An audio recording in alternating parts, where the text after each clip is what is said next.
Good morning. The Prime Minister Rishi Sunak has vowed to, in his words, stop at nothing to help police stamp out child grooming gangs.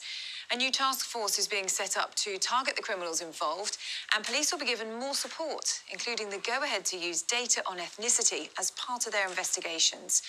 Critics, however, have warned that an excessive focus on race could create blind spots. Jonathan Swain has this report. It was a scandal that was allowed to continue in Rotherham for 16 years.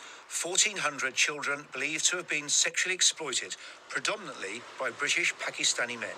A fear of being called racist allegedly stops the authorities at the time from calling it out sooner. Now the government has vowed that won't happen again. We've seen institutions and state agencies, whether it's social workers, teachers, the police, turn a blind eye to these signs of abuse out of political correctness. Today, Rishi Sunak will announce a task force to tackle grooming gangs, made up of specialist officers that will be sent in to help forces with sex abuse inquiries. They'll use data on the ethnicity of offenders to help with the investigation. There'll also be a consultation on making it mandatory for adults working with children to report any abuse concerns. And there'll be tougher sentences for members of grooming gangs. Some are critical of the government's focus on race. I find it hard to see how using ethnicity data will help the police.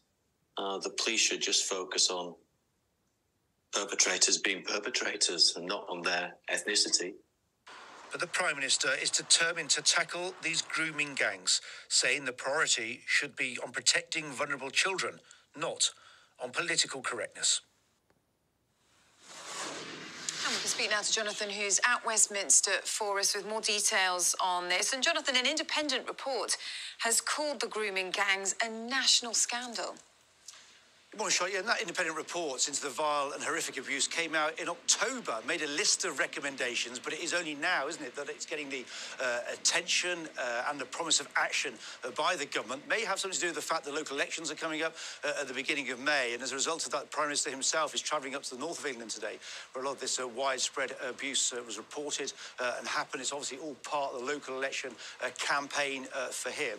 Labour, on the other hand, they're making announcements today calling the government for failing communities for antisocial behaviour in the last 13 years. And they would like to see more resources for neighbourhood police, something called respect orders they'd like to see introduced as well, to make communities feel safer and not feel the benefits and the scourge of antisocial behaviour in their communities. So the local elections coming up in the beginning of May, I think, Charlotte, we're going to see a lot more announcements from Labour and all the political parties over the next few weeks.